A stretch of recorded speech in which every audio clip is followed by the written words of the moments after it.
Hello, it's Emma from the 10-Minute Quilter. I thought I would do a little episode on the process I went through in getting my quilt ready for my entry to the Festival of Quilts 2023, entitled Salmon and Cucumber. This is a quilt that was designed using EQ8, which is a computer software for quilt design.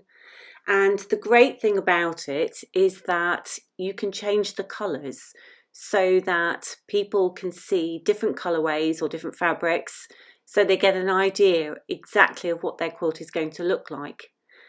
I offered this quilt as a block of the month for my clubs and classes, so it was a useful tool to be able to show people how their quilt would turn out in the end, to give them some idea.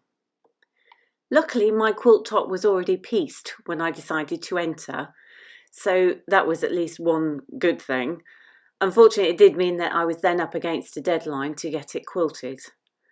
As you can see here, I laid it out on the living room floor with various rulers, marking pens, design books, just to try and give myself some idea of what I was going to do.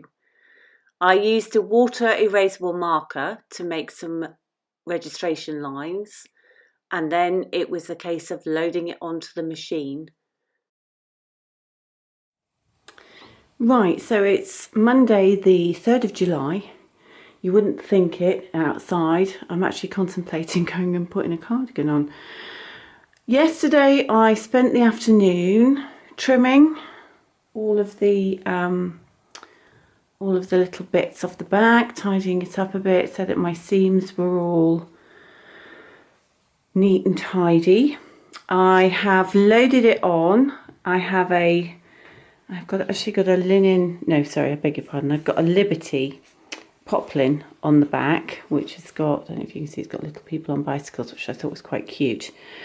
I was a bit concerned about using a poplin because obviously it's a tighter weave than normal quilting cotton, but quick phone a friend who said that, you know, it should be fine as long as I don't have the quilt sandwich too tight. And it's got, I'm also being very brave because this is also a new thing for me, but I've got a layer of 80/20 and then I've got a layer of wool on the top, so I'm hoping that it will give it a little bit more definition. I think you can see. And I've actually gone through and I've basted it all the way through. I'm sorry, the lighting is dreadful, I know, but I've got everything on at the moment, but it's so dark. And so I basted it all the way through so that I can take it off of this roller here, and I can now move it backwards and forwards, and I can work my way through it, going forwards and backwards if I want to. I've got some Orifil thread on the top there ready to go, and now's the scary bit because I actually have to do something on it, which I'm putting off. I've even done some housework this morning in an attempt to not start it, but I think I am going to have to bite the bullet and just make a start now because, like I say, it's the 3rd of July. This has to be in anywhere between I think the 10th and the 23rd of July. So yeah, I need to get cracking, don't I, really, and stop putting it off. But I think the hardest bit will be making a start. So I'm going to do that now. Wish me luck.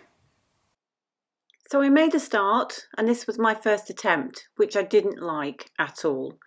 So unfortunately, I had to get the seam ripper out and pull all of that out.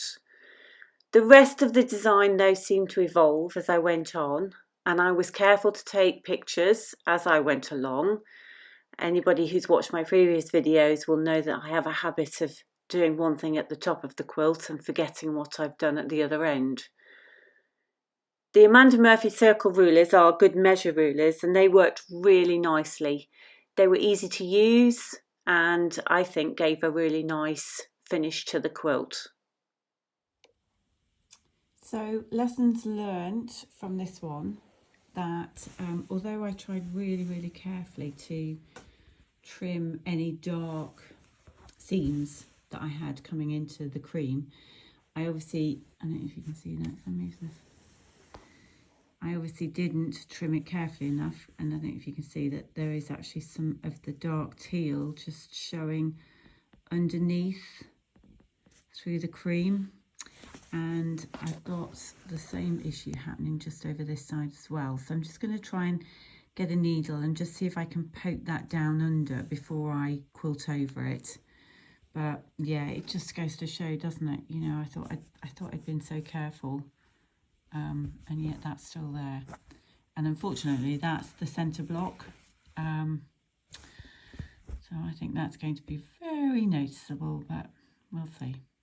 Right, so it's, what day is it today? It's Wednesday. I've got just over a week before this needs to be in.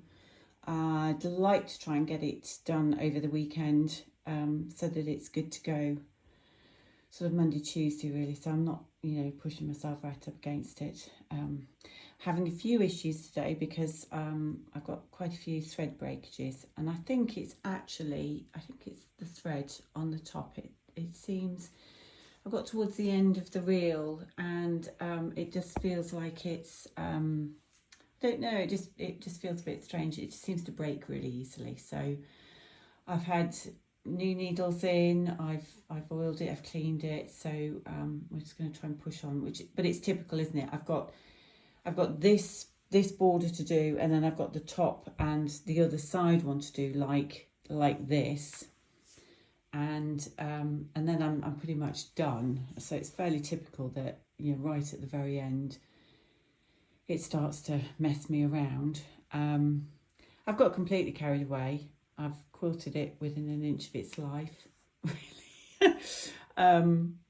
Yeah, learnt lots whilst I was doing it, but at the moment I'm a bit close to it. I'm a bit fed up with it now, to be honest. I need to get it finished, but I'm hoping that when it's hung, I'm hoping it'll look quite effective. I would have done things differently. I think I would have echoed this over into that section over there, but you know, you learn, don't you? But we're nearly there. I'm going to be very glad to see the end of it, I must admit. So yeah, I've got to take all my basting stitches out as well. So yeah, big push today, and I'm hoping that I'm going to get it finished today. Anyway, watch this space. So here it is, fresh off the frame. And after that, I then blocked it by placing it into the bathtub and washing it. You can really see those threads now behind that cream. Then using my husband's laser, I very carefully squared it off and left it to dry on the carpet in the sewing room. Last bit of binding's just gone on, and I'm having to unpick these corner sections because the quilting disappears into the binding. That one's not so bad. That one obviously is okay, but this and this corner one I'm going to have to unpick, and then I'm going to see if I can load it back onto the frame and just redo those so that the quilting comes to this point rather than where it was going. And I have the same issue here, look, as well, so I'm going to have to sort that out. So the hanging sleeve went on, and then it was posted off, and here it is at the Festival of Quilts. It was such a nice feeling to see it hanging in the contemporary quilt section with all of the other quilts around it. I was so proud of myself for having completed it and for having entered it as well. I did find a line of basting stitches that I'd missed, unfortunately, but luckily none of the judges picked up on that, and I got some great comments back from them, so I was really, really pleased with it. If you're thinking of having a go, I would definitely recommend it. It's great fun, and it's just such a proud moment to see your quilt hanging there with everybody else's. I hope you've enjoyed this episode of the 10-Minute Quilter. Please don't forget to give it a like and to click subscribe if you haven't already. I hope you're all well, and I look forward to seeing you again soon. Take care. Bye.